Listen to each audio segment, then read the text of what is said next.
Ini barang yang beredar. Ini dalam rangka ini bulan suci Ramadan, dan sidak ini dilaksanakan selama 3 bulan. Oke, menjelang ini Idul Adha dan tahun baru kita sidak lagi ke pasar-pasar yang ada di Muratara.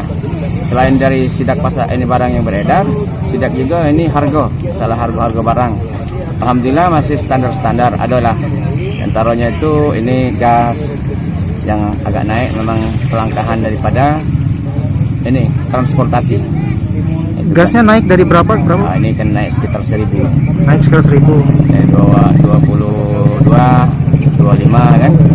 Sekitar 23 atau ini. Untuk barang-barang yang lain, Pak? Untuk barang-barang lain stabil. Masih stabil, masih standar, Pak. Ada bawang. Bawang naik. Bawang memang juga kita kan ini kedatangan bawang itu kan dari Pulau Jawa.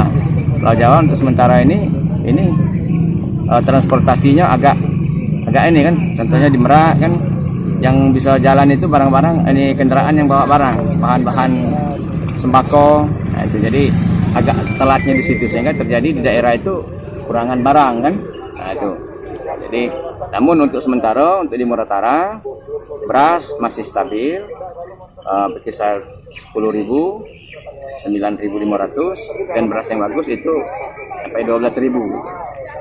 Tadi ambil sampel-sampel takjil juga, Pak? Ada, itu di Dinas Kesehatan yang ambil sampel-sampel barang yang kadaluarsa, itu diambil oleh Dinas Kesehatan, nanti dites di labor. Kalau memang nanti ternyata barang itu ada mengandung bahan yang tambahan, bahan kimia, dia bisa kita tindak, kita tunjuk surat secara lisan nanti. Kalau dia masih, boleh buat Badan POM yang bertindak itu. Apakah nanti ada pembinaan terhadap pedagang-pedagang itu, Pak? Nah, kita pembinaan itu setiap bulan terhadap pedagang.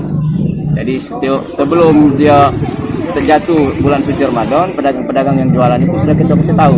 Dan sampai jualan itu oleh karena nak laris, mengurangi kadar, kemudian nak bagus, nak tahan, mengajuk formalin dan sebagainya sudah kita sarankan. Jangan lupa subscribe, share, komen, dan like ya.